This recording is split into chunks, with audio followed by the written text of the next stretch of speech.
Muy bien, pues muy buenas tardes a todos. Les quiero dar la más cordial bienvenida a este inicio del ciclo de webinars para este semestre agosto-diciembre 2021. Vamos a arrancar con una clase magistral de parte de la maestra Silvia de Marucci, para lo cual le voy a ceder la palabra al ingeniero Francisco Jordá, el cual es consejero del Consejo Consultivo Académico de Negocios Internacionales. Adelante, ingeniero, bienvenido. Muchísimas gracias, maestra Marisol. Bienvenidos todos a esta tarde. Vamos a tener una clase estupenda que va a estar dirigida, expuesta por la licenciada Silvia Fernández de Marucci, a quien voy a tener el placer y el honor de presentar. Silvia Fernández de Marucci es gerente de análisis de mercadeo y relaciones con los clientes de la Autoridad del Canal de Panamá, o ACP. La magíster Silvia Marucci se graduó con honores de la licenciatura en Economía con énfasis en investigación de los mercados de la Universidad de la Concordia, Montreal, en Canadá, en 1989. Obtuvo también un máster en Administración de Empresas de la Universidad Nova, sucursal Panamá, en 1992. Su experiencia previa a la Autoridad del Canal incluye cargos como coordinadora de operaciones para la América del Sur de Samsung Latinoamérica, donde su principal responsabilidad incluida la identificación y asesoría sobre todas las oportunidades de negocio en la región de América Latina, coordinación de actividades de los gestores locales de cada una de las ramas de Samsung en América del Sur, y el desarrollo e implementación de un sistema de inteligencia entre las oficinas de Samsung en América del Sur. Posteriormente, desde 1992 hasta 1924, fue nombrada consejero económico de la Embajada de Japón en Panamá, sirviendo de enlace entre los funcionarios del gobierno panameño y la embajada. Trabajó en la coordinación del programa de donaciones de la embajada, incluyendo las negociaciones de préstamos en condiciones favorables para el gobierno de Panamá en 1992, la asistencia a reuniones de la Comisión Tripartita para el Estudio de Alternativas al Canal de Panamá y la organización de misiones comerciales de los inversores privados japoneses en empresas panameñas. En noviembre de 2013 fue designada gerente interina de la sección de mercadeo y pronósticos. Luego de una reestructuración, se la designó gerente de la División de Análisis y Mercadeo y Relaciones con los Clientes en la Autoridad del Canal de Panamá. En ella es la responsable por el desarrollo de las proyecciones de la demanda de mercado, las estrategias de fijación de precios y los análisis de la competencia que enfrenta la ruta del Canal de Panamá. Estos análisis son básicos en la información que recibe la alta gerencia y la junta directiva de la Autoridad del Canal de Panamá. La señora Marucci, adicionalmente a su ruta profesional, ha participado como ponente en congresos nacionales e internacionales. Por ejemplo, el Bulk Forum en Oslo, Noruega, el Puerto de Houston en Estados Unidos, la Comisión Económica de Naciones Unidas para la América Latina, la CEPAL, en Chile, y el Platts, Conferencia Anual Bunker en Houston, entre otros eventos. Ha publicado artículos en foros profesionales internacionales como la Asociación Internacional de Economistas Marítimos, IAME, y artículos y entrevistas en periódicos locales. Es también profesora de Economía Marítima y de Administración de la Universidad de Panamá y de la Universidad Marítima Internacional de Panamá, entre otras universidades privadas en la República de Panamá. La licenciada Silvia Fernández de Marucci es amiga de esta casa, amiga de esta carrera, amiga de esta materia. Es bienvenida. Para mí es un gusto darle la bienvenida a una amiga y a una colaboradora asidua de esta materia. Ya prácticamente es un activo fijo de la NAWAC, yo diría. Silvia, estás en tu casa, el micrófono es tuyo. Te agradezco muchísimo la participación. Eres bienvenida. Muchísimas gracias, Francisco. Espero que me puedas escuchar bien. Te escuchamos. Bueno, voy a dar inicio a mi participación. Les agradezco muchísimo la invitación. Verdaderamente que para mí es un placer estar con ustedes y poder compartir un poquito de lo que sé y de lo que creo que sé para que ustedes también tengan una idea de lo que hacemos en el canal y el seguimiento que le damos a los mercados. Para esta tarde, pues me estoy alejando, todavía estoy manteniéndome en el tema de la pandemia un poco, pero me estoy alejando ya un poquito porque estamos viendo que poco a poco el mundo está volviendo a yo diría que estamos entrando en una nueva etapa de, de comercio, de social, de manera de vivir, donde ya estamos como que adoptando la mascarilla, el alcohol, lavarse las manos a cada momento y manteniendo un poquito el distanciamiento social, pero ya retomando mucho nuestras actividades regulares. Yo todavía me encuentro trabajando desde la casa, pero cada vez veo más cercano el momento de regresar a la oficina. Para esta ocasión, les preparé pues un poquito de historia de lo que es el Canal de Panamá para los que no lo conocen mucho, no tienen mucho conocimiento de lo que es pues nuestra trayectoria y lo que el canal representa para nuestro país. Les voy a hablar del mercado del canal, un poquito lo que fue la pandemia para nosotros y la tendencia y retos futuros que vemos a raíz de pues todo lo que hemos vivido en estos últimos 2 años. Ya el día de mañana el Canal de Panamá completa un año fiscal más y pues el viernes para nosotros es año nuevo fiscal que empieza pues el año fiscal 2022. Así que empezando por lo que es la ruta, el Canal de Panamá es básicamente pues el resultado de una visión de muchas personas a través de los siglos de unir el océano Atlántico, el mar Caribe con el océano Pacífico. Ya desde 1534, Carlos V de España pues, ordenó el primer estudio sobre una propuesta de ruta canalera a través del Istmo de Panamá y pasaron 3 siglos, digamos que somos un poco lentos también en nuestra Latinoamérica, pero bueno, pasaron 3 siglos hasta que realmente se comenzara el primer esfuerzo de construcción, que lo iniciaron los franceses en el año 1880. Trabajaron por 20 años en el Istmo de Panamá y al final pues sucumbieron ante las enfermedades tropicales, la selva, la humedad y los problemas financieros que los ahogaron. En 1903, Panamá se separa de Colombia, porque Panamá era miembro de la Gran Colombia en esa época. Se separa justamente a raíz de, pues ya como la gota que colmó el vaso, de que Panamá quería hacer un canal a través de su territorio, como lo había propuesto los Estados Unidos, pero Colombia se había negado a aceptar este tratado, esta propuesta con Estados Unidos. No había llegado a un acuerdo y finalmente Panamá se separa de Colombia el 3 de noviembre de 1903 y firma casi que inmediatamente pues un acuerdo con los Estados Unidos para construir el canal interoceánico a través de nuestro territorio.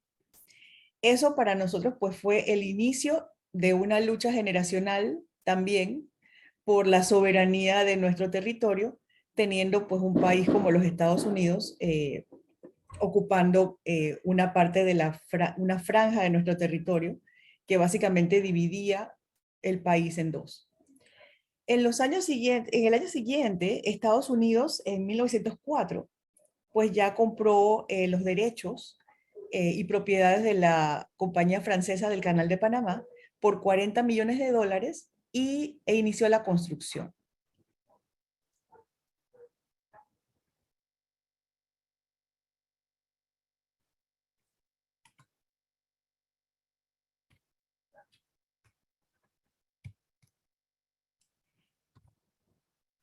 Perdón, me perdí en mi propia presentación. Entre los hitos más importantes del Canal de Panamá es que inicia la construcción en 1904, apenas un año después de habernos separado de Colombia, y en 1914, 10 años después, se inaugura el Canal de Panamá con el tránsito del buque Ancón, que como pueden ver en la foto, es esta que está aquí, es un barco muy pequeño comparado con lo que hoy en día podemos ver que transita por la ruta. Como les dije, ha sido una lucha generacional para obtener la soberanía de nuestro país. Y un hito de esta lucha fue la gesta de los mártires del 9 de enero de 1964, cuando estudiantes de la escuela secundaria de Balboa, americanos, rompen y queman una bandera panameña que los estudiantes panameños habían llevado para izar en territorio de la zona del canal. Eso, pues se pueden imaginar, encendió las pasiones, y al final pues lo que hubo fue un ataque del ejército americano contra los panameños que no estaban armados, y pues mataron varios estudiantes y personas que ni siquiera estaban participando de esta manifestación. Y en ese momento, el 9 de enero, pues el entonces presidente de Panamá, el doctor Chiari, pues valientemente, diría yo, rompe relaciones con los Estados Unidos, y eso marca ya como la nota que pone a Panamá en el mapa, y comienza darse a conocer lo que era la lucha panameña por la soberanía del Canal de Panamá. Pasan todavía más de 10 años hasta que se logra firmar los tratados Torrijos-Carter, que firmó pues el entonces líder de Panamá, que era el Omar Torrijos, con el presidente Jimmy Carter, quien entendió un poco la causa panameña y pues aceptó devolver el territorio del canal a Panamá, y eventualmente pues se firman los tratados no solamente de Torrijos-Carter, sino también el tratado de neutralidad, que asegura que el canal de Panamá no va a favorecer a ninguna nación por encima de otra.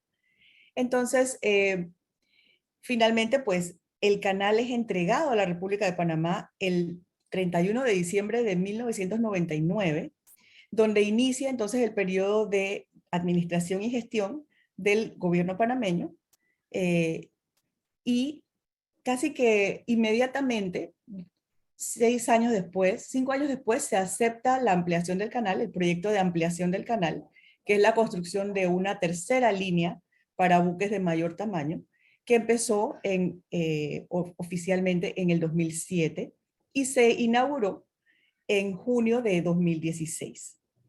Pues de ahí en adelante estamos en lo que es la historia contemporánea del canal, y es donde pues comenzamos a ver las nuevas tendencias de mercado que se dan a raíz de que el canal de Panamá permite el tránsito de buques de mayor tamaño.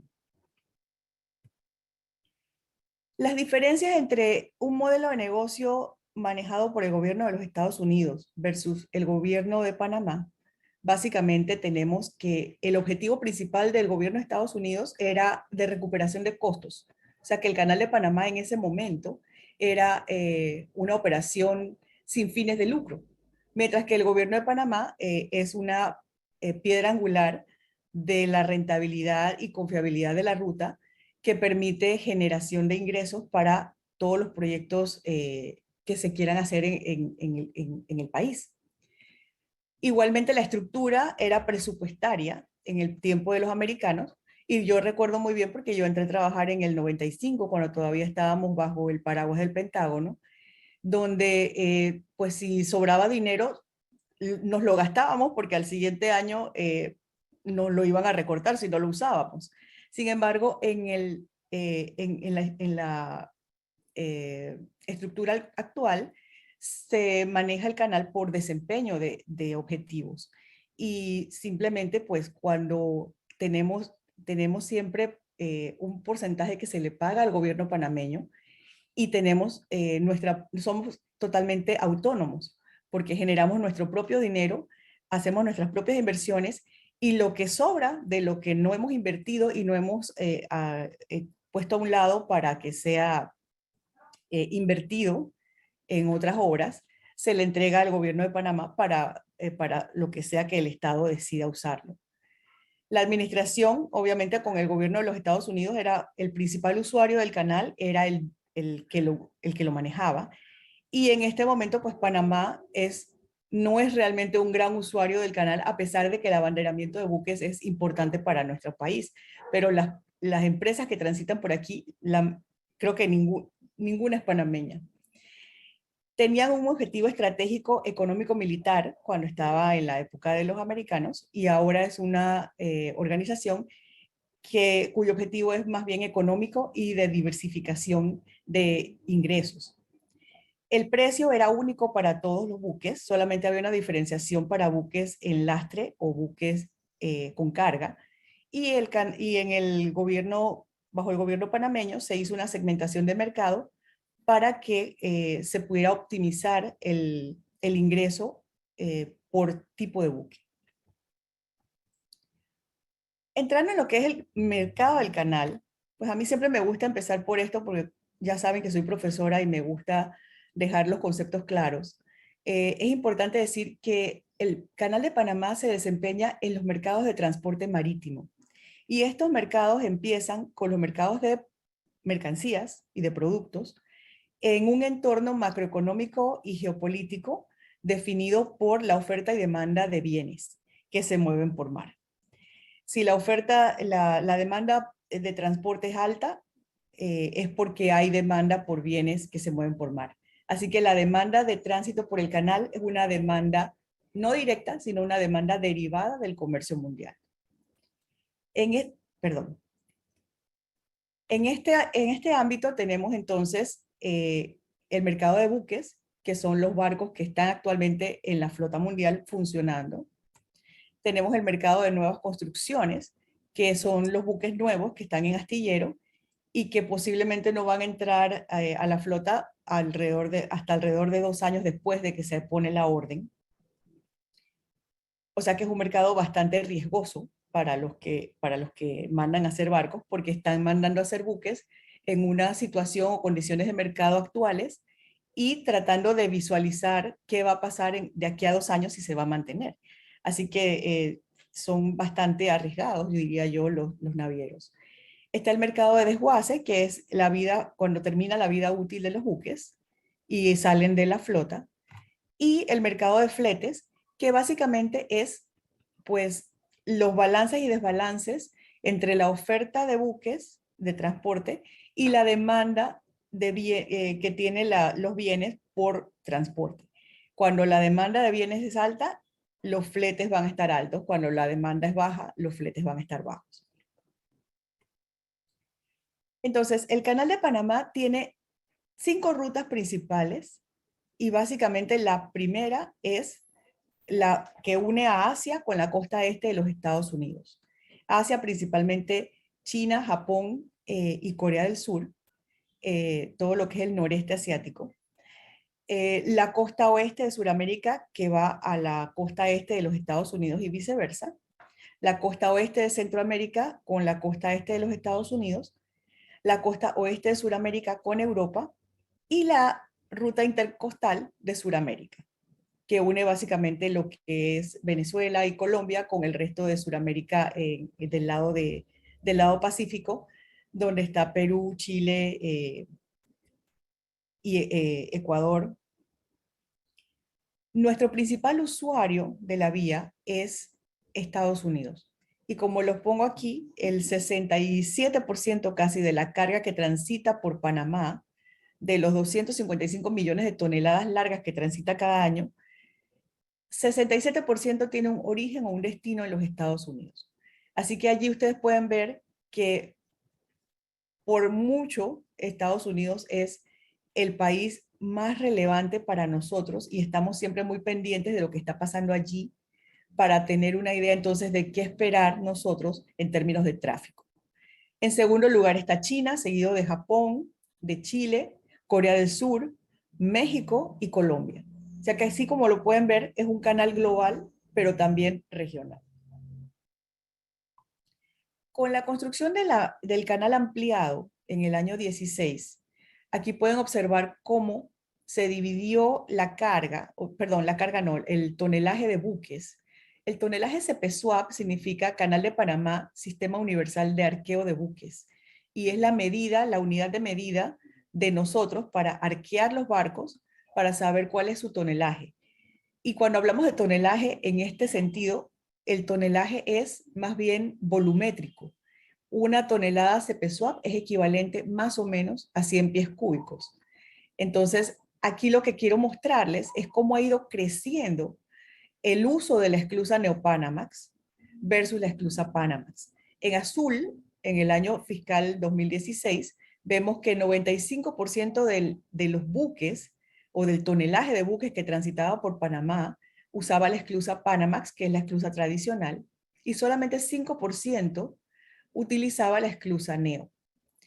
A través de los años, aquí pueden ver en el año 17 cómo creció tan rápidamente de un año a otro, a 34% del tonelaje de la esclusa Neo. En el 18 ya era 43%, en el 19 era 49% y en el 20 estuvimos en 51%. O sea que la esclusa Neopanamax, con, esta, con, es, con este crecimiento que ha mostrado, lo que nos dice es que era una esclusa que se necesitaba. O sea, era un proyecto, el proyecto de ampliación fue un proyecto que se hizo a tiempo y fue atinado porque la misma industria marítima ya estaba migrando hacia buques de mayor tamaño que eventualmente no iban a poder usar la esclusa Panamax. Y posiblemente íbamos a perder ese mercado potencial si no hacíamos algo. Así que con esta filmina simplemente les muestro que el mercado reaccionó positivamente a esta inversión de 5.5 billones de dólares y está utilizándolo. Aquí en la esclusa Neopanamax pueden ver que desde su apertura han pasado pues una gran cantidad de buques portacontenedores que son los principales usuarios de la vía, seguido por los buques GLP, que son los barcos de propano, mueven propano y butano, gas licuado de petróleo, y en el tercer lugar están los buques de gas natural licuado, que son barcos que sin la ampliación del canal no los hubiéramos visto transitar por aquí, por su tamaño. O sea, son barcos que no hubieran cabido por el canal.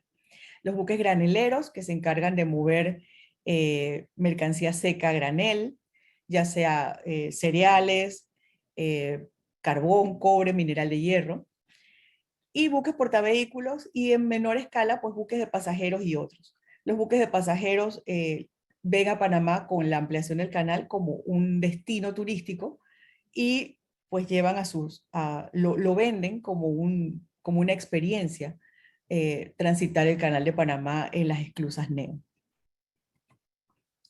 Con la pandemia, el canal de Panamá pues vivió una experiencia, yo diría que traumática, al igual que el resto del mundo. Y yo diría que las diferencias que vimos con la pandemia en términos económicos y sociales, pues es que en el 2009, por ejemplo, que es la última crisis que tuvimos financiera y económica, fue una crisis financiera, mientras que ahora fue una crisis sanitaria. Eso quiere decir que esa crisis sanitaria afectó a todo el mundo de maneras diferentes. Aquí hablamos, cuando hablamos de la crisis financiera, hablamos del efecto en el crédito y la liquidez. Se impactó prácticamente pues, los mercados por igual, y los estímulos que se dieron en ese periodo fueron básicamente dirigidos a ayudar a la banca más que al consumidor final. Y los sectores financieros se afectaron casi todos por igual, mientras que con la crisis de salud hubo un impacto muy asíncrono, muy disperso, y realmente pues afectó más que nada al sector real y al sector de servicios. Al sector de servicios pues mucho más golpeado que el sector comercial de intercambio de bienes, aunque también estuvo afectado. El estímulo que se dio en general, sobre todo en los países del primer mundo, fue bastante amplio, y acá pues a diferencia de las ayudas que se dieron en ese momento, en el 2009, para apoyar el sistema bancario, acá lo que se tuvo que hacer fue, pues, rerutear los bienes, las ayudas y los ingresos, los fondos de cada país para atender esta crisis, para comprar medicamentos, para comprar respiradores, para comprar todo lo que se necesitaba para atender a la población.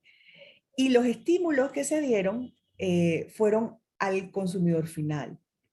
Sobre todo en Estados Unidos se vio muy claramente que se le daba dinero o cheques cada semana a las personas para ayudarlos a mantenerse mientras que tenían que estar en sus casas o que no tenían trabajo por causa de la crisis sanitaria. Para nosotros en el canal, la crisis de pandemia empezó realmente casi que el mismo día que la economía panameña cerró, en marzo del 2020. Y empezó con el tránsito de los cruceros Sandam y Rotterdam, donde estos buques llegaron con personas, con pasajeros que estaban... El buque Sandam llegó a Panamá con pasajeros que estaban infectados. No se sabía todavía qué tenían, pero se sospechaba que podía ser COVID-19. Por razones humanitarias, eventualmente se aceptó el tránsito de este buque. Y para apoyarlo, la empresa la empresa de Holland America, que eran los dueños de los cruceros, mandó al crucero Rotterdam con medicamentos, con camas, con oxígeno, con una serie de insumos para ayudar a los pasajeros enfermos del Sandam. Y en la bahía de Panamá, en el área del Pacífico, se dio entonces el cruce de pasajeros sanos hacia el buque Rotterdam y el movimiento de pues todo lo que era medicamentos, oxígeno, hacia el buque Sandam. Y estos dos barcos transitaron el 29 de marzo del 2020 en horas de la noche con un protocolo muy especial de seguridad para proteger a nuestro personal y con una fórmula muy particular también de, de tránsito. Como pueden ver aquí, en esta foto, ustedes ven este barco, que es el Sandam, que no está pegado a la pared de la esclusa, hay un espacio aquí. Normalmente los buques se acodan a la pared de la esclusa y en esta área que ven vacía hay una serie de personal de pasacables que amarran el barco a estas vitas que se ven aquí a la izquierda para mantenerlo en su lugar mientras que el buque sube y baja en esta esclusa.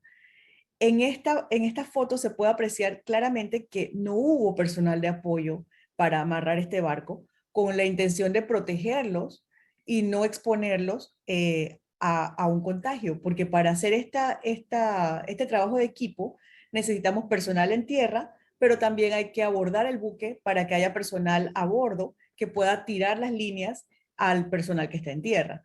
Así que esta fue una operación bastante especial, y pues también yo diría que aprendimos mucho en términos de lo que podíamos hacer en la esclusa nueva. El canal tuvo una afectación a partir de marzo de 2020 con todo el tema de la pandemia, porque como ustedes saben, el comercio mundial prácticamente que se detuvo. Aquí pueden observar en rojo cuál había sido nuestra trayectoria en los primeros meses de nuestro año fiscal que empieza el 1 de octubre. Aquí tuvimos un año extraordinario de tránsitos que no se ha repetido ni en el 19 ni en el 21. Y aquí ya empezamos a ver en el mes de marzo cómo esa línea roja empieza a caer a medida que va acercándose abril, mayo y junio, donde se mantiene todavía por debajo de lo que fue el año 2019 y también por debajo de lo que ha sido el año fiscal 2021. Así que para nosotros estos meses, se puede imaginar, para nosotros fueron críticos, de mucha preocupación, pensando si el comercio mundial realmente iba a mantenerse en esa situación de zozobra y que obviamente para nosotros significaba pues una caída en ingresos y en clientela importante, que de mantenerse así, pues obviamente es una afectación grande a la economía de nuestro país. A pesar de que el Canal de Panamá representa solamente un 6% del Producto Interno Bruto de Panamá, lo que son en términos de efectivo que entra a la economía, el canal es una fuente importante de ingresos. Así que para nosotros fue una gran preocupación y nos alegra ver que ya en el año 21, como pueden ver aquí en verde, no nos fue tan bien como nos había ido en el año 20 a principio, pero ya estamos por encima de los niveles del año 19 y de lo que fue el año 20. Nuestros segmentos de mercado, nuestro mercado está dividido en segmentos de mercado y se divide por tipo de buque. Y aquí les muestro pues los más representativos, que son portavehículos y pasajeros, buques tanqueros, buques de gas natural licuado, buques graneleros y buques portacontenedores. Y para nosotros, en la afectación del COVID en el año 20, pues fue principalmente, el impacto más grande fue para los buques de pasajeros, que inmediatamente cesaron los zarpes desde los Estados Unidos y pues no se han recuperado. Yo diría que todavía en el año 21 no los hemos recuperado. Eh, los buques refrigerados estuvieron también muy impactados con el COVID-19 porque, como ustedes saben, gran parte de la carga refrigerada que viene en buques eh, puramente refrigerados, que no es carga contenerizada, vienen de Sudamérica y principalmente de Ecuador, que es el principal exportador de banano. Entonces, Ecuador estuvo muy mal por muchos meses y esas exportaciones de banano simplemente no se dieron. Así que para nosotros, estos buques refrigerados, como los pueden ver aquí en este color más celeste, pues representó una caída importante para el tráfico.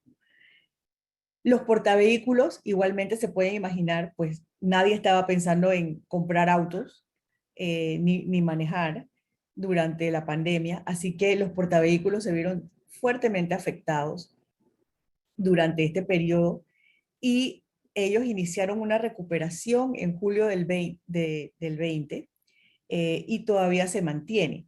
Ahora tenemos otras situaciones que voy a abordar más adelante, post pandemia, que también pues es interesante ver qué está pasando en esos mercados hoy en día. Los buques tanqueros también fueron buques muy afectados por la pandemia.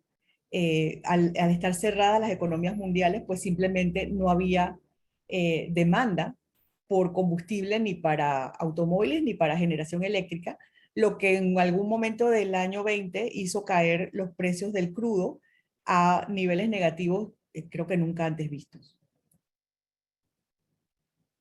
Para nosotros, en términos de las tendencias que vimos con COVID, lo que vimos fue el aceleramiento de las tendencias que ya estaban. En el tema del entorno pues, colectivo y social, hemos visto pues, una marcada desigualdad en términos de lo que fue la pandemia. Eh, las personas que estaban, las personas más empobrecidas, las poblaciones fueron las poblaciones más vulnerables y las que más sufrieron en términos de que no tenían trabajo, si había personas que no tenían trabajo y encima cae esta pandemia donde no puede haber ni siquiera el trabajo informal, pues se reflejó más, por lo menos en nuestro país, esa brecha social, esa diferencia. Eh, en términos de lo que fue el entorno social y económico. Las estructuras económicas, nosotros vimos pues las presiones fiscales para poder hacerle frente a esta pandemia, los cambios en los patrones de consumo que fueron inmediatos debido a que simplemente se dejó de comprar, se dejó de consumir. Y eso pues tiene otras connotaciones en términos de lo que podemos ver a futuro que van a ser pues los nuevos patrones comerciales. Hemos hablado un poco de lo que pudiera convertirse en lo que llamamos nearshoring, que es el comercio más regional para no depender de mercancía o bienes que vienen de muy lejos y que pudieran estar sintiendo pues una interrupción en las cadenas de suministro que impidan que esos bienes lleguen a tiempo a su destino. El entorno tecnológico, pues vimos que rápidamente se aceleró todo este tema tecnológico para permitir que el mundo siguiera funcionando. El consumidor se mantuvo conectado, las ventas por Internet se aumentaron muchísimo después de la crisis, ya más adelante, y realmente pues esto que estamos haciendo nosotros con este Zoom es otra tendencia que también se aceleró porque al no poder viajar, al no poder tener interacciones personales, se dio pues este salto eh, casi que de un día para otro a permitir estas interacciones en línea. Yo recuerdo que nosotros en el canal hablábamos muchas veces de si se podía implementar el teletrabajo o no, y era como algo que veíamos a muy largo plazo, y realmente en el momento en que se cerró la economía panameña y nos mandaron a todos para la casa, pues prácticamente que esa misma noche nos fuimos todos con una laptop para la casa y seguimos trabajando desde donde estábamos. Así que fue muy rápida esa implementación. Y por el otro lado, pues el entorno de estructura política que estamos viendo los cambios en las políticas de Estado, mucho más dirigidas en estos momentos a lo que es el tema eh, médico y de pandemia. El mundo entró en recesión en el año 20, pero ahora todo apunta a una recuperación. Ahora, no es una recuperación homogénea. Estamos viendo algunos países que están mostrando una mejor recuperación que otros.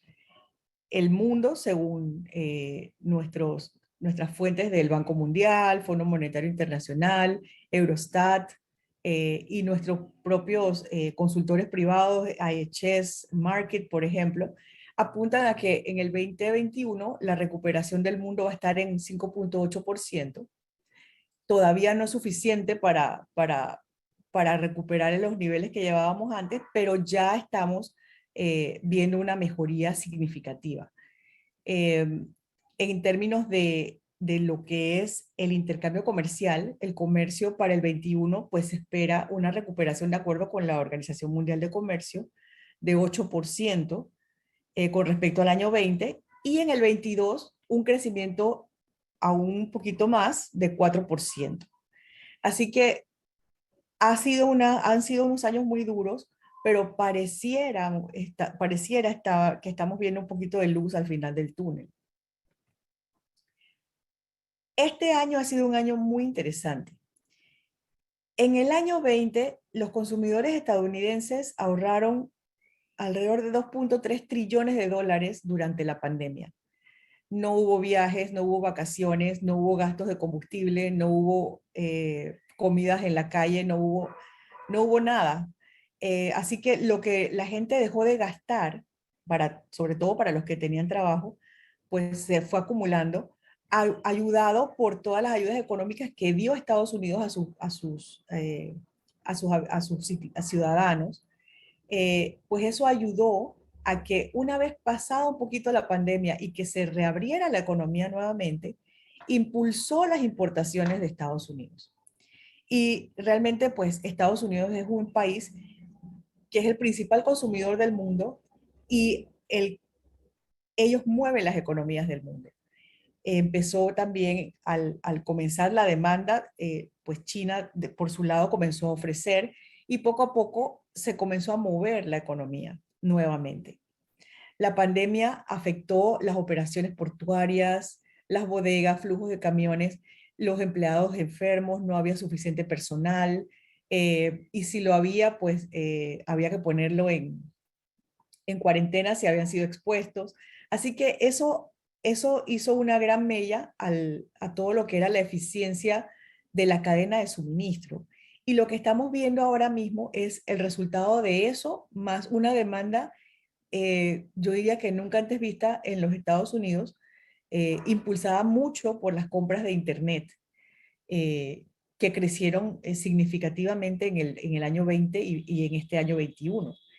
Entonces, estamos viendo que estas interrupciones en la cadena de suministro generan ineficiencias en la reposición de los equipos marítimos. Los contenedores vacíos no hay forma de devolverlos a su punto de origen para que se vuelvan a usar. Actualmente estaba leyendo ayer precisamente que había como 59 buques esperando afuera de los puertos de Los Ángeles y Long Beach, que es un nuevo récord. Este mes de septiembre he visto 3 récords romperse en la cantidad de buques en espera en el puerto de Los Ángeles, y pues realmente esto es eh, sin precedentes. Por el otro lado, en Asia las cosas tampoco es que están mucho mejor, y ha habido, pues la verdad es que ha habido de todo. Este año ha sido un año sumamente interesante. Las exportaciones chinas aumentaron 32% en abril del 21 comparadas con abril del año 20, que obviamente estaban en el piso. Y las importaciones de China aumentaron 43%. Todo esto impulsa los mercados de comercio marítimo. Tenemos por el otro lado las interrupciones que causó el cierre del canal de Suez. El bloqueo del canal de Suez, o sea, prácticamente, como pueden ver aquí, es como tener una pared en el canal donde por alrededor de una semana estuvieron los barcos esperando en las afueras del canal de Suez, en ambos lados, para transitar. Este buque de Evergreen, el Ever Given, de más de 22,000 contenedores, pues paralizó prácticamente el flujo entre Asia y Europa. Y por el otro lado, los rebrotes que se han dado en los meses pasados en China han sido también causa de congestionamiento en los puertos. Esto que pasó en el mes de julio cerró el puerto de Ningbo y el puerto de Yantian, algunas terminales, porque ellos tienen ahora la política de cero tolerancia. Así que al encontrar a un caso de COVID en el puerto, cerraron las terminales por los días que fueron necesarios para la cuarentena. Y esto también causó pues mucho congestionamiento y pues carga que tenía que salir, pues simplemente no salió. Y estamos viendo ahora un poco el desabastecimiento, diría yo. No sé si ustedes lo ven en México o en sus países, pero acá en Panamá se está sintiendo un poco de que uno busca artículos y a veces no los encuentra porque no han podido llegar. En agosto, en agosto, pues 36% de la capacidad de la flota de contenedores estaba en los puertos, cuando realmente, pues, como bien dice el dicho, ¿no? Barco parado no gana flete. Si el barco tiene que estar 2 semanas esperando en un puerto, eso causa muchas demoras e ineficiencias en lo que es el flujo de la cadena de suministro. Ahora mismo, pues China y la costa oeste de los Estados Unidos son las áreas más congestionadas del mundo en estos momentos. Y no deja de ser cierto que en otras áreas de Europa y otras regiones también se está dando este congestionamiento. Las consecuencias de esto, pues como vemos, la alta demanda y las distorsiones en la cadena de suministro lo que genera son costos adicionales. Y aquí les comparto es pues una gráfica de lo que es el Freightos Baltic Index, que este es el índice global, que lo que dice aquí es que un contenedor de 20 pies está costando $11,000 moverlo en mercados globales, en mercados internacionales, ya sea de Asia a Europa o de Asia a los Estados Unidos. Sin embargo, sí es interesante decir que este índice de freightos no solamente incluye el flete, sino que también incluye todos los cargos adicionales que se le ponen por congestionamiento, por incremento de combustible, por todo lo adicional a lo que cuesta, a lo que cuesta el flete, lo recoge este índice. Y si lo viéramos, no lo incluí en esta presentación, pero el, el costo de mover un contenedor de China a la costa oeste de los Estados Unidos hoy en día está en alrededor de $20,000, que es una locura. Ya se está hablando de la inflación que estos fletes y estos costos de transporte están causando en las economías. Así que, pues, son las cosas que están pasando y que van a tener, pues, una consecuencias duraderas. Esto no se espera que se resuelva todavía ni este año, posiblemente para mediados del año 22 estemos viendo una normalización de los fletes de contenedores. Por el otro lado, las navieras están viendo ganancias que no habían visto en su vida.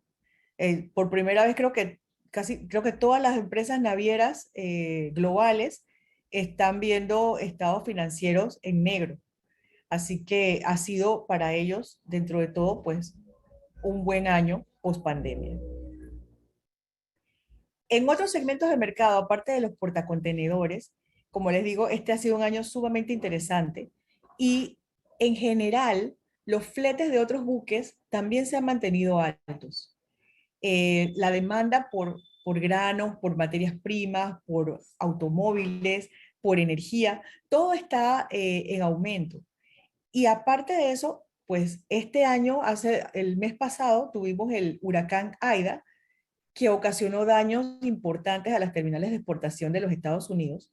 Ahí podemos ver una de las terminales de Cargill, cómo quedó pues su correa sin fin para mover granos, exportar granos de Estados Unidos en lo que es el Golfo de México, en el puerto de New Orleans y de South Louisiana. Ellos, a pesar de que ya están otra vez funcionando normalmente, eh, van a tener van a estar trabajando posiblemente a un 70-80% de su capacidad porque sufrieron daños a los que tienen que hacerles simplemente reparaciones. Así que para nosotros como Canal de Panamá eso es relevante porque nosotros movemos alrededor del 28% del grano que exporta los Estados Unidos con destino a Asia. Así que estamos muy pendientes de esa situación y de ver que la recuperación pues sea más rápida. Por el otro lado, en el tema de portavehículos, estamos viendo el desabastecimiento de los microprocesadores para la producción de automóviles. Y eso significa que eh, muchas fábricas están trabajando a entre un 70 y un 90% de su capacidad porque no cuentan con los insumos necesarios para poder producir los automóviles que se están demandando. Y de hecho, creo que una de las fábricas de Ford tuvieron que cerrarla y creo que va a estar cerrada hasta enero porque no tienen los insumos necesarios en la India. Así que así está el mundo, o sea, así están los mercados, mucha demanda y mucha incertidumbre por el lado tanto de la oferta como de la demanda. Dentro de lo que es el capital humano, esta pandemia pues nos recordó que hay alrededor de 1.7 millones de personas que conforman la tripulación de la flota mundial de buques, hombres y mujeres que durante la pandemia pues sufrieron significativamente porque no pudieron ser relevados a tiempo. Muchos puertos no permitieron el desembarque de personal para hacer el cambio de personal y pues ha habido, se está tocando mucho ahora los temas de salud mental y los derechos de los trabajadores del mar, eh, viéndose reflejado pues con esta pandemia. En términos de retos futuros, pues podríamos decir las tendencias de mercado que posiblemente ustedes ya conocen. Estamos hablando de fórmulas para optimizar la cadena de suministro ante todos estos retos de interrupciones, congestionamiento, ineficiencias, para tratar de superar esto. Estamos hablando de lo que es el Big Data, la utilización de data de sensores, para utilizar los datos que no están estructurados y que pudieran en algún momento pues servirnos para mejorar la forma de nuestros procesos. Tenemos la transformación de la última milla, que es la entrega sin contacto, que ahora se hace tan relevante, el uso de drones, pues de manera masiva para la entrega de mercancía. Tenemos lo que es la globalización versus la regionalización, que era lo que les comentaba antes del nearshoring, de la posibilidad de que ahora con este miedo de que las cadenas de suministro se han visto susceptibles, se han visto vulnerables, se considere pues la producción en lugares más cercanos a los puntos de consumo. Y eso pues yo lo veo todavía difícil y lo veo como algo que no va a ser inmediato, pero que puede ser muy, muy beneficioso para Latinoamérica. Vemos la digitalización cada vez más, pues los peligros de la ciberseguridad, la integración de sistemas, el uso de moneda digital, y tenemos pues las pruebas de resiliencia que se le han puesto a nuestras cadenas de suministro, que van a tener que convertirse en regulaciones. Ya no va a ser simplemente un contrato de compraventa que te diga las condiciones bajo las cuales se va a hacer la entrega, sino que vamos a tener que verlos desde el punto de vista más macro, con regulaciones y normas. En general, pues son tendencias que, como les decía, ya venían evolucionando y venían dándose antes de la pandemia y se han ido y los han ido impulsando. Y yo pienso que a la solución a futuro de mejoras a la economía, a la forma en que vivimos, creo que la solución va a estar en la educación y en la tecnología. El uso apropiado de lo que es el conocimiento. Para nosotros, como canal, ya entrando en lo que es el canal de Panamá, pues estamos viendo lo mismo que está viendo el resto del mundo. La transformación tecnológica para nosotros es un tema importante. Estamos viendo la ciberseguridad para nosotros es supremamente importante. Nosotros tenemos muchos controles porque el manejo del canal, obviamente, no podemos permitir que un hacker se apropie de la esclusa y simplemente decida cuándo la abre y cuándo la cierra. Así que las esclusas NeoPanamax, por ejemplo, tienen un sistema muy particular que solamente permite la operación de esta esclusa desde la torre de control. No se puede acceder de manera remota.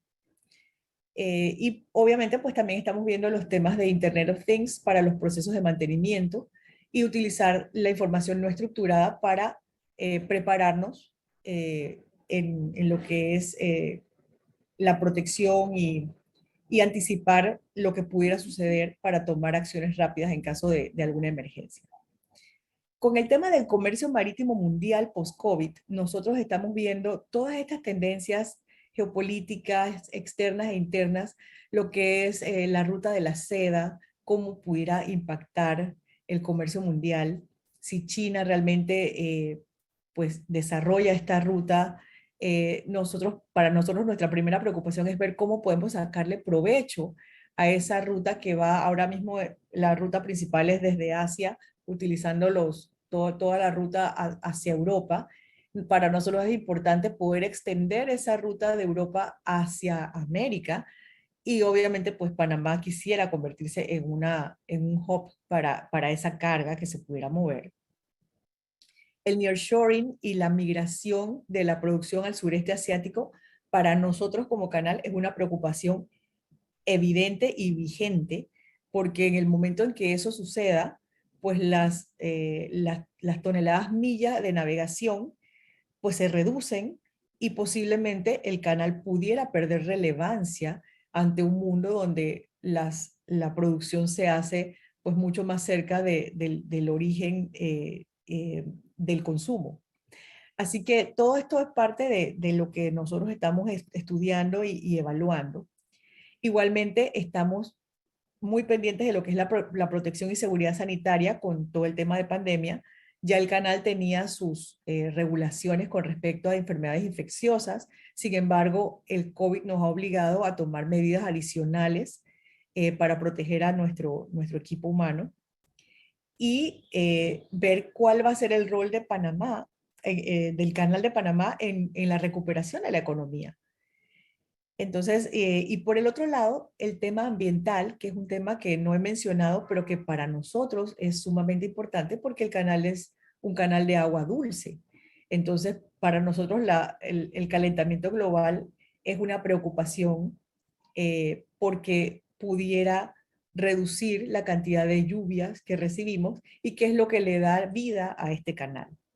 Así que estamos muy preocupados por eso y estamos trabajando en un proyecto hídrico que nos asegure suficiente agua, tanto para la población como para el tráfico de buques. Y por el otro lado, estamos también haciendo una migración donde queremos ser carbono neutral a finales de esta década y estamos implementando pues medidas de uso de energías renovables y formas de incentivar a que los buques también se unan a este movimiento ambiental verde. Como les decía, pues el año 2020, a pesar de ser un año difícil, pues fue un año de grandes retos y logros. tuvimos muchos buques, 1.300 buques con reconocimiento de Green Award, o sea, buques verdes que contaminan poco. Tuvimos 25% de nuestros tránsitos utilizando combustibles bajos en carbono. También tuvimos récords de tránsitos Neopanamax en un día, récords de toneladas transitadas en un día. Nuestra recaudación anual del año pasado pues sobrepasó los 3.400 millones de dólares y mantuvimos una fuerza laboral de 9.500 empleados, que es realmente pues muy importante. Y los aportes que se le hicieron al Estado, tanto directos como indirectos, estuvieron en 1.824 millones, más los aportes indirectos a la economía nacional, 2.765, que incluye pues todo lo que son los impuestos que pagan los empleados del canal, las compras a la economía local, etcétera. Así que el año 20, a pesar de que fue un año difícil, fue un año de muchos logros. Y el año 21 está por cerrar mañana y estamos viendo que va a estar superando lo que fue el año 20. Así que dentro de todo hay buenas noticias, se ve bien aspectada el comercio mundial a futuro y pues nos toca seguir trabajando y cuidándonos para poder mantenernos productivos. Muchísimas gracias por su atención y quedo pues a la orden para las preguntas. Muchísimas gracias, Silvia, por tu excelente presentación. Yo quisiera iniciar las preguntas con una pregunta personal mía. Si me permites, en los últimos meses hemos estado observando lo que han venido a llamar la crisis de los contenedores. Y la pregunta es, pues ciertamente hay montones, tú me mencionaste en tu presentación, hay un montón de contenedores que están represados en los puertos y eso está causando un cuello de botella. ¿Sería esto una oportunidad para alguien empezar a fabricar contenedores o el mercado está suficientemente bien abastecido de contenedores y lo que hay que trabajar es en aliviar los cuellos de botella? ¿Qué opinas al respecto? Mira, yo pienso que lo que hay que hacer es aliviar los cuellos de botella, porque contenedores hay suficientes. El problema es que no están regresando. Como los fletes están tan altos, pues los barcos prefieren simplemente llevarse los que tienen carga que ocupar los espacios con los que no tienen. Entonces, eso es un problema porque tú sabes que el desbalance comercial entre Estados Unidos y China es grande. Y China va con los contenedores cargados, cargadísimos de mercancía para el consumidor final, pero regresan con básicamente basura, o sea, con cartón, con madera, con productos no tienen un valor de mercado alto y que no tienen tal vez la forma de pagar ese flete de vuelta, ¿no? Ese flete. Sobre todo ahorita tan caro, ¿no? Sí, es una locura, la verdad. Así que Si sí, tú te fueras, pienso que es básicamente resolver las ineficiencias, porque los cuellos de botella eh, no se han resuelto, están cada vez peor y la gente, y ahora viene Navidad. O sea, imagínate cómo va a estar eso ahora en Navidad, claro. con todo el mundo tratando de conseguir rellenar pues sus inventarios. O sea, imagínate que alguien se pusiera a fabricar contenedores y se le sale el cuello de botella, se va a quedar con el inventario en sus manos, probablemente, ¿no? Yo creo que lo que pasaría es que esos contenedores se van a usar, pero van a quedar en los puertos y van a crear un congestionamiento peor, porque no van a estar regresando tampoco. O sea, hay que solucionar el problema medular, que es eso, porque si no es como que, bueno, sigo metiendo al sistema, pero no los estoy rotando. Entonces, si no los roto, esos contenedores van a estar en el patio de los puertos, ocupando espacio e impidiendo entonces el flujo libre de los contenedores con carga que sí hay que bajar y llevarse. Yo suelo viajar hacia la zona de Gamboa los fines de semana y paso frente al puerto de Panamá y he observado algún apilamiento de contenedores. ¿Es parte de ese efecto actualmente? Todo es parte de ese efecto. Por eso te digo que las áreas más congestionadas ahora mismo son la costa oeste de Estados Unidos y China. Sin embargo, no son los únicos lugares congestionados. En todas partes estamos viendo esas ineficiencias. Muchísimas gracias, Silvia, por tu respuesta. Hay 4 o 5 preguntas en el chat. Creo que eso se lo dejo a mi socia Nayeli del Carmen Escobar Tapia, por favor. Gracias, ingeniero. Muchas gracias a la maestra Silvia Marucci. Vamos a iniciar con las preguntas entonces. La doctora Giselle Rodríguez alude al tema de gestión ambiental que se ha implementado en los últimos años en el canal y asimismo pregunta sobre en qué consiste el Green Connection Award. Bueno, el canal siempre ha estado pendiente del medio ambiente y no lo digo porque somos los más responsables, sino porque es lo que nos conviene. Si no cuidamos nuestra cuenca, no vamos a tener el agua que necesitamos para el canal. Entonces, desde ese punto de vista, nosotros tenemos varios, yo diría, no son proyectos porque son programas ya instalados que son continuos, donde muchas de las tierras en la cuenca del canal, a lo largo de todo lo que es el canal, son terrenos privados de campesinos, personas que viven allí, y que lo que nosotros hacemos con ellos es enseñarles métodos de cultivo, metodología de manejo del ganado, tipo de hierba que necesitamos que ellos siembren en sus áreas para que eviten eh, eh, que haya erosión y que caiga al lago. Así que ese tipo de colaboración con las personas que viven allí son programas bien importantes. Por ejemplo, tenemos un proyecto que se llama Cuencafé, que es donde el canal pues le da apoyo a las personas que viven allí para que siembren un tipo de café específico y que ayuda tanto a la economía de las personas que están allí como al canal para proteger la cuenca que no se deforeste. Entonces, todos esos programas de deforestación, no solamente en lo que es la cuenca del canal, sino en otras áreas de Panamá donde reforestamos igual, son parte de nuestros programas sociales y ambientales para protección del área. Tenemos lo que es la Ruta Verde y el Green Connection del que me preguntabas. Pues es un programa donde nosotros le damos premios a las navieras que tienen buques que son verdes. Y cuando digo que son verdes es que o están construidos de cierta manera que su, su, su fisionomía permiten el ahorro de combustible al ser más aerodinámicos o que utilizan combustibles bajos en carbono. Por ejemplo, los buques que usan gas natural licuado son buques que reciben premios por eso.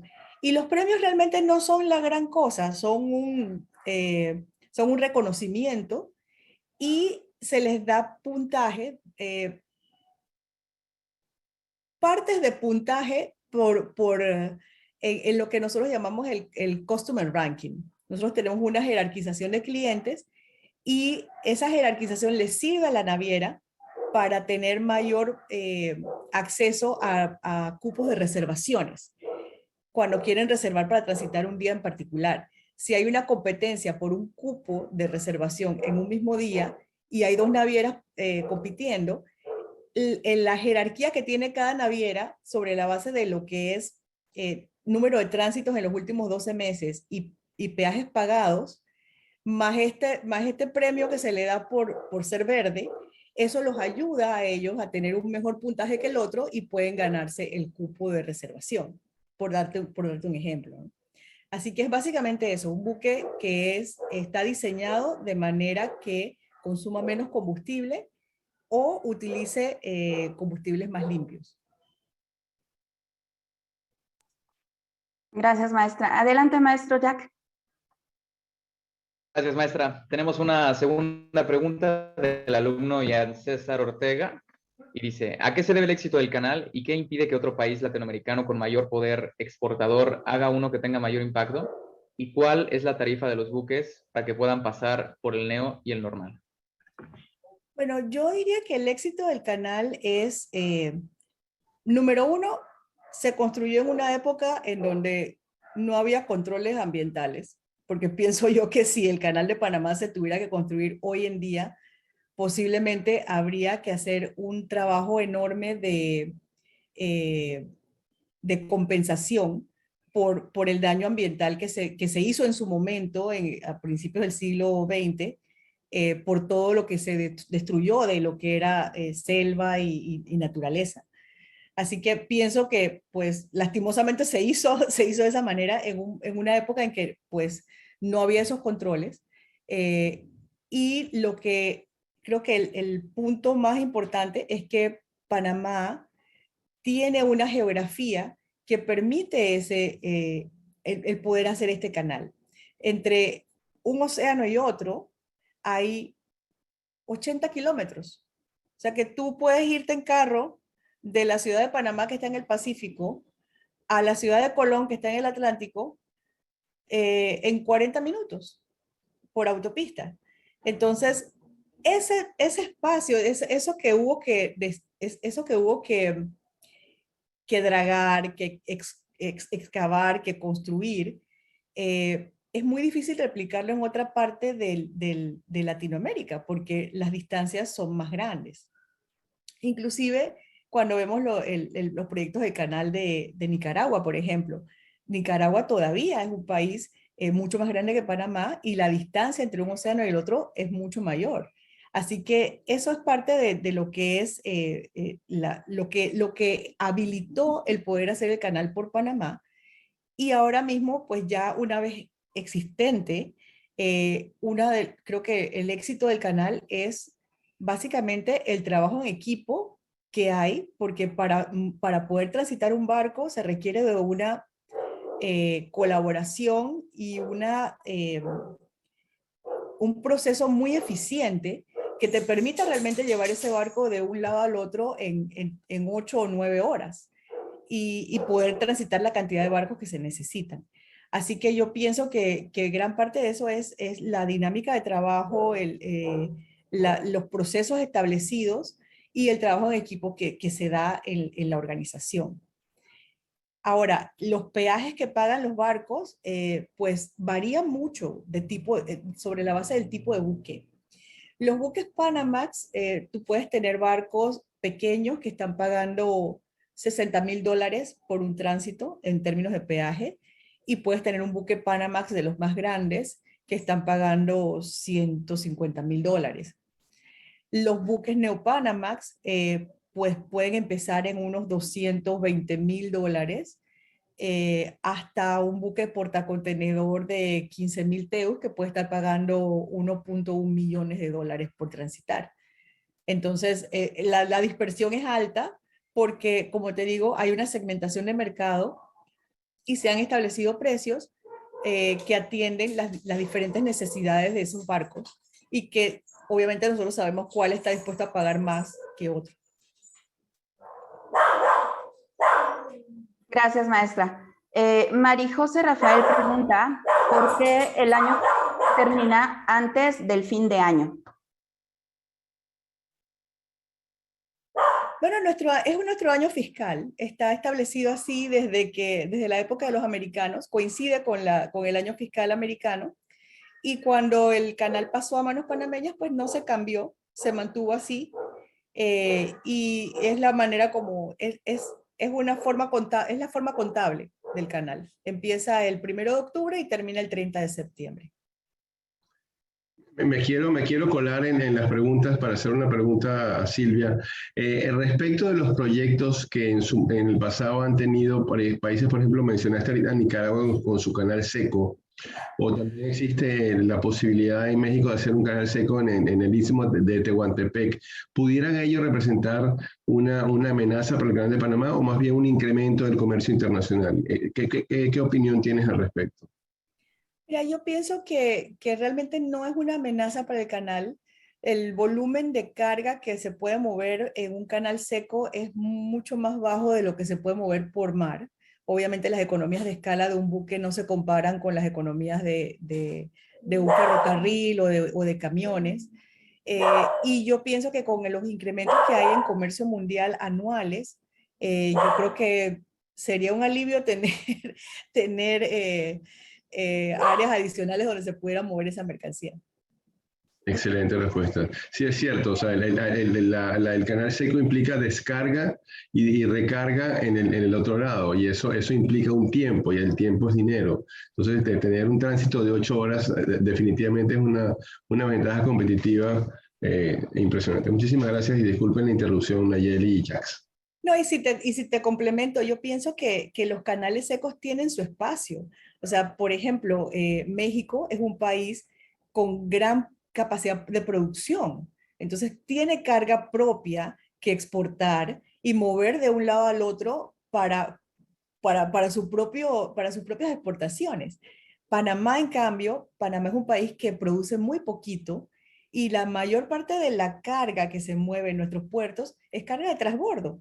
Nosotros creo que si acaso tenemos un 15% de carga que usa los puertos locales. Entonces, hay una gran diferencia entre países como México, como Colombia, que tienen una masa crítica propia de carga de exportación y de importación, comparado con Panamá, que somos 4 millones de gatos y realmente no somos un mercado muy grande.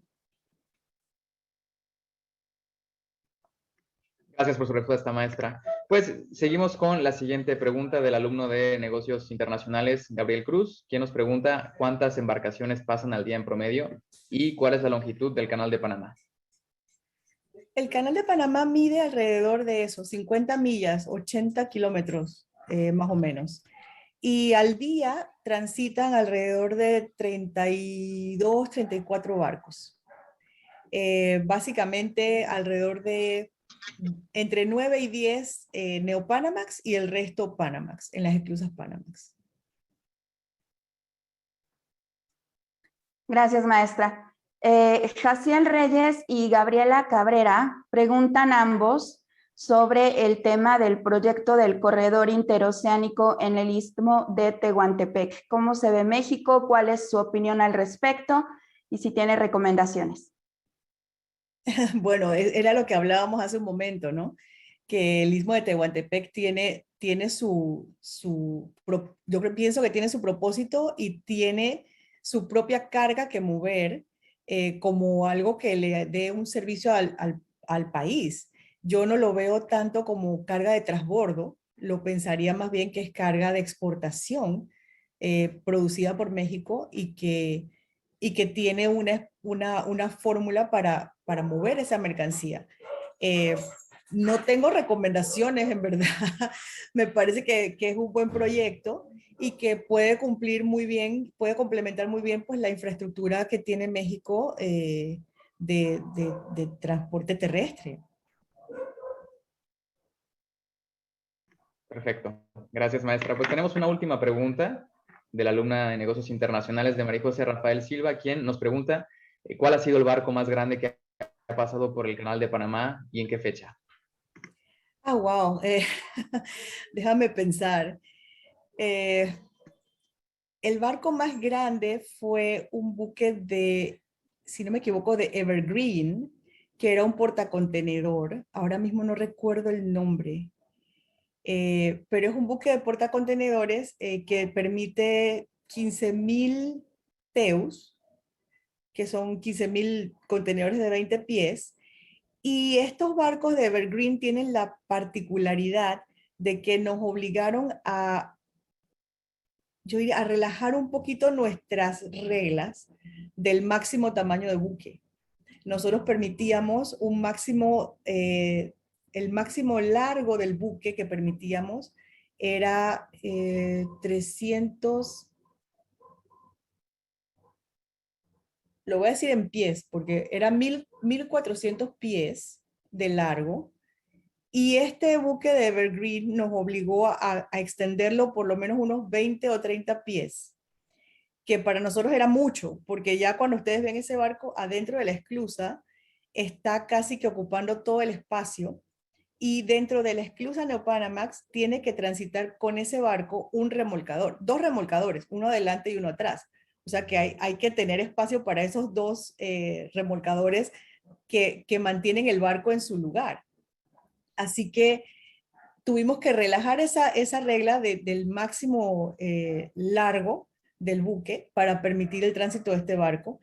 Y además, en términos de manga, lo que es el ancho del buque, tuvimos que relajar también el ancho, el máximo que permitíamos, que era 50 pies. Ahora estamos permitiendo 50.25, perdón, 50.25 metros de manga para poder acomodar un buque de gas natural licuado que simplemente no cabía. Era como decirle, bueno, respira profundo, a ver si cabes, y tuvimos que permitir entonces el paso de este barco. Y lo que nos ha causado pues es, los navieros siempre nos retan un poco a que vayamos un paso más allá de lo que pensábamos que podíamos hacer. Y eventualmente pues con este buque que menciono, de portacontenedor, era un barco pues que empezó a venir como prueba, y ahora ya el reglamento se modificó para indicar que se permite este barco. Y esto también tengo que agregar que requirió pues no solamente voluntad, sino también procesos. El canal de Panamá tiene sistemas que están todos duplicados por seguridad. Por ejemplo, las compuertas de las esclusas Neopanamax son dobles.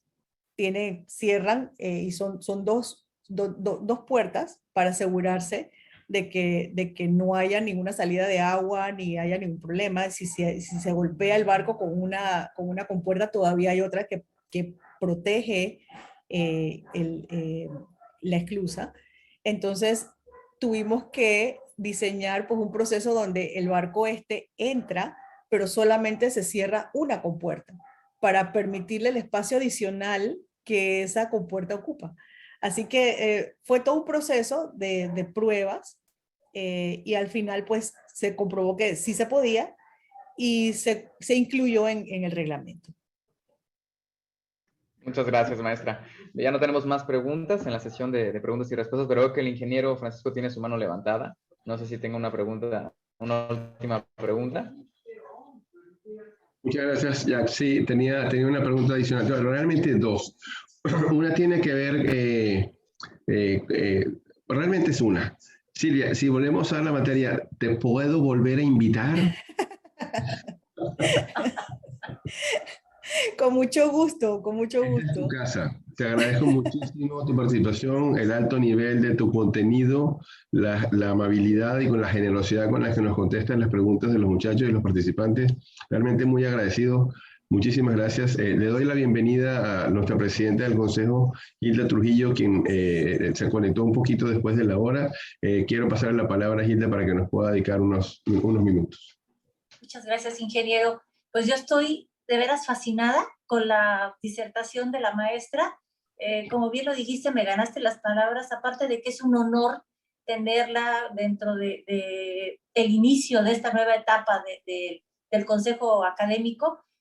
Yo realmente me siento de veras impresionada por la capacidad que tiene la maestra, el conocimiento, la experiencia y principalmente con qué facilidad logra conectarse con todos para poder entender la conceptualización que está manejando. Comparto con ella muchos conceptos como si fuera mexicana. Yo la única pregunta que quería hacerle, ¿cuál es su origen? ¿Dónde nació? Yo soy panameña, pero Me lo imaginé. Mi papá es mexicano. ¿En serio? Ah, pues muchas felicidades, qué gusto, las raíces están por acá. de veras que es para nosotros un enorme honor contar con su participación, con su disertación. La preparó en una forma tan profunda que hasta a mí me extrañó que hubiera preguntas, porque realmente cubrió todos los temas que necesitábamos saber. El tema del medio ambiente particularmente a mí me parece de mucha preocupación, y lo que decía maestra, de tener el pendiente de que con el cambio climático se tenga el suficiente mar para poder trabajar en el canal, porque es una operación, yo me imagino que muy sincronizada, con muchos detalles. Ya tenemos pues el entusiasmo y las ganas de poder estar por allá en una oportunidad de una misión académica empresarial. Y bueno, yo creo que verlo va a ser fascinante, fascinante. Realmente nos sentimos muy honrados con su participación, maestra. Qué bueno que tiene usted raíces mexicanas. Creo que se le notan. Es evidente, porque ese entusiasmo y esa ganas de poder cubrir todos los temas nos deja a todos muy complacidos y muy agradecidas de haber contado con usted. Muchísimas gracias, maestra. Gracias a ustedes por la invitación. Y lo que dijo el ingeniero Jordá, yo también quería hacerlo, que no sea la única vez, y qué bueno que tiene ustedes alta disposición. Y me permito dar lectura al reconocimiento que le vamos a hacer llegar. La Universidad de Anáhuac, Veracruz, otorga el presente reconocimiento a Silvia de Marucci, autoridad del Canal de Panamá, por haber impartido la magna conferencia La visión de la ACP respecto al comercio mundial en medio de la recesión global actual, las tendencias previstas para el comercio global en 2021, 29 de septiembre de 2021. El director académico, Eli Ricardo Marín Illescas. Pues maestra, muy agradecida y muy contentas de haberla escuchado. Yo ofrezco una disculpa que entré un poquito después, pero estoy segura que voy a poder ver la grabación con más calma, y que me van a surgir también algunas preguntas, pero si vamos a tener esa oportunidad de volverla a tener, pues seguramente vamos a poderlo platicar. Muchísimas gracias y siempre bienvenida a esta universidad. Muchas gracias a ustedes. Gracias. Pues te cedo el micrófono, Jax. Muchísimas gracias, licenciada Gilda, presidenta. Qué gusto tenerla con nosotros. Pues bueno, en nombre de la Universidad de Anáhuac les agradecemos a todos los invitados especiales que tuvimos el día de hoy. Gracias, ingeniero Francisco Jordá, por haber permitido esta conexión con la maestra Silvia de Marucci. Maestra, gracias por esta excelente ponencia. Fue un gusto haberte tenido con nosotros, y como lo dijo el ingeniero, esperamos poder volver a verla próximamente. Gracias, maestra Nayeli, por toda su ayuda. Y pues bueno, en nombre de la Universidad de Anáhuac, les deseamos a todos una excelente tarde. Esperamos verlos próximamente en el próximo evento que tenemos. Hasta luego. Muchas gracias. Hasta luego. Hasta luego. Gracias. Gracias. Un abrazo, Silvia. Gracias, Un abrazo, ingeniero Jordá, por todo. Jax y Hilda. Gracias. Hasta luego. Gracias.